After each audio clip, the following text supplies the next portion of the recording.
Tetapi saya melihat bahwa ibadah sholat ini menjadi panglima dalam beragama. Untuk mengukur kebenaran seseorang beragamanya benar atau tidak, lihat saja di sholatnya. Itu satu. Yang kedua, bahwa sholat itu adalah tiang agama. As-sholatu imaduddin, faman aqamaha faqad haddamaddin. Barang siapa yang mendirikan sholat berarti mendirikan agama.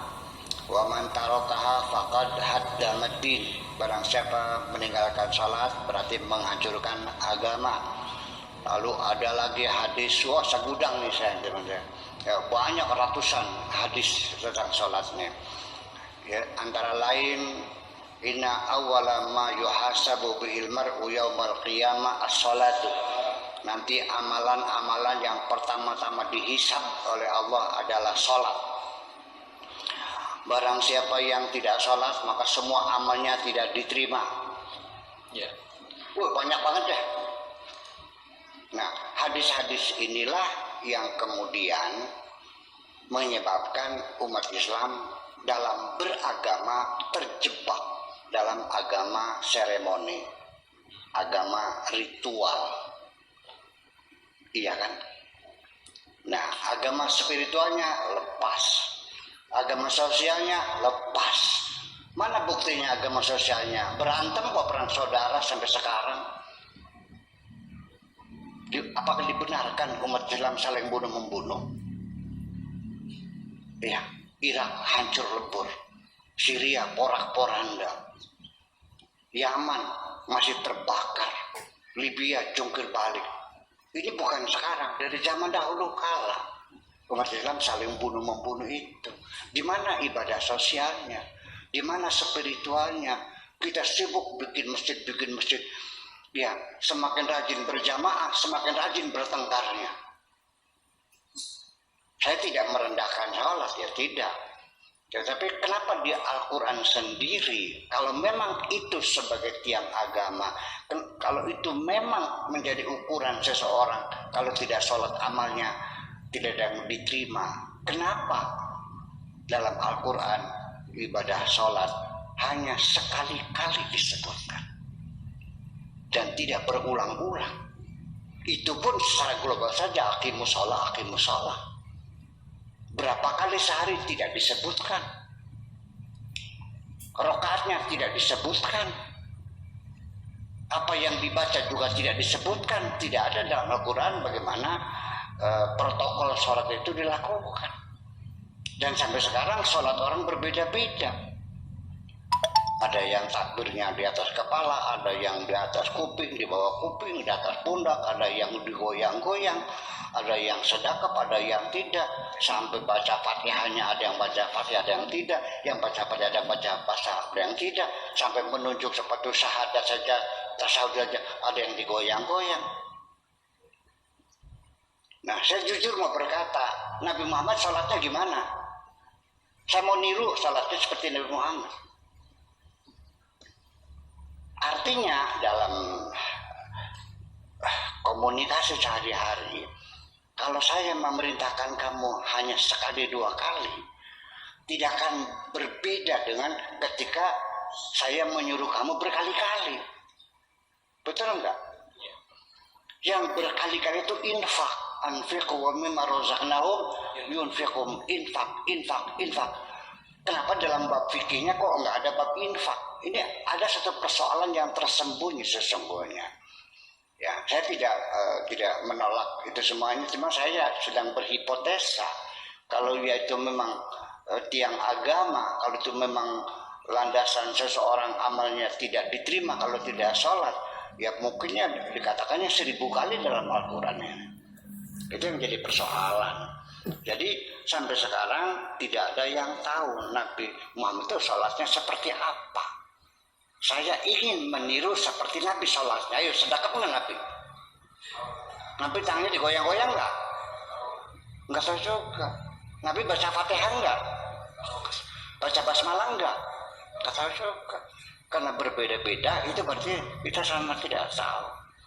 Jadi kalau Anda meyakini semacam itu, ya syukurlah, supaya amal Anda diterima, ya yang rajin sholatnya. Iya, jadi artinya saya juga secara logika sederhana sering saya mengatakan, untuk mengukur kebenaran seseorang zaman sekarang, nggak usah di kepintaran ngajinya, nggak usah di wiridanya, nggak usah di puasa, nggak usah lah, nggak usah di kedermawanannya, nggak usah. Anak muda zaman sekarang asal mau sholat 5 waktu saja sudah paling hebat sekarang. Salah nggak kan? Ya, jadi saya tidak menyalahkan itu, tetapi bahwa sholat menjadi panglima dalam beragama itu menyebabkan akhirnya kita terjebak dalam agama seremoni semacam itu. Nah, sehingga ini konsekuensinya, kalau orang itu tidak sholat tapi dia sangat dermawan sekali, Anda hormati nggak? Ada orang itu sholatnya rajin tapi medit, dihormati nggak? Ada orang bertengkar saja tapi sholat berjamaah rajin, hebat nggak? Nah itu kan kita berbicara dengan logika yang sederhana saja semacam itu. Tetapi saya tidak merendahkan, saya tetap mengagumi, saya menghormati, dan saya menyanjung orang yang sholatnya rajin. Itu aja persoalannya. Tetapi saya tidak akan merendahkan seseorang karena dia tidak sholat. Nah sekarang kalau orang beragama lain gimana? Anda hilangkan semua kebaikannya karena dia agamanya lain gitu. Dan dia tidak perlu menghormatinya. Nah ini kan jadi persoalan. Akhirnya melebar sampai kepada sholat, sehingga orang dihinakan karena tidak sholat, orang dihinakan karena agamanya berbeda, dan sebagainya. Saya dalam beragama seperti ini. Ketika ada seseorang menjelek-jelekan agama saya, menghinakan Nabi Muhammad, mencaci maki Al-Quran, saya akan balik badan. Saya tinggalkan. Sampai kapan nanti? Sampai dia berbicara urusan yang lain. Wa idza ra'aita alladziina yakhuduna fi ayatina fa'arid 'anhum wa la taqud ma'hum hatta yakhudu fi haditsin ghairi. Ini Al-Quran. Bila engkau mendengar ada orang mencaci maki agama kamu dan sebagainya, balik badan saja. Jangan duduk bersama mereka sampai mereka berbicara yang lain. Saya tidak akan melaporkannya ke Baris Krim sebagai penistaan agama. Ini Al-Qurannya begitu. Maunya gimana? Iya. Wa idza ra'aitumul ladzina fi yakhuduna fi ayatina yustahza'u bihi, ya, menghinakan ayat-ayat Tuhan. Fa'arid anhum wa la taqudu mahum, balik badan, jangan duduk bersama mereka. Hatta yakhudu fi haditsin khairi, balik badan juga tidak selamanya.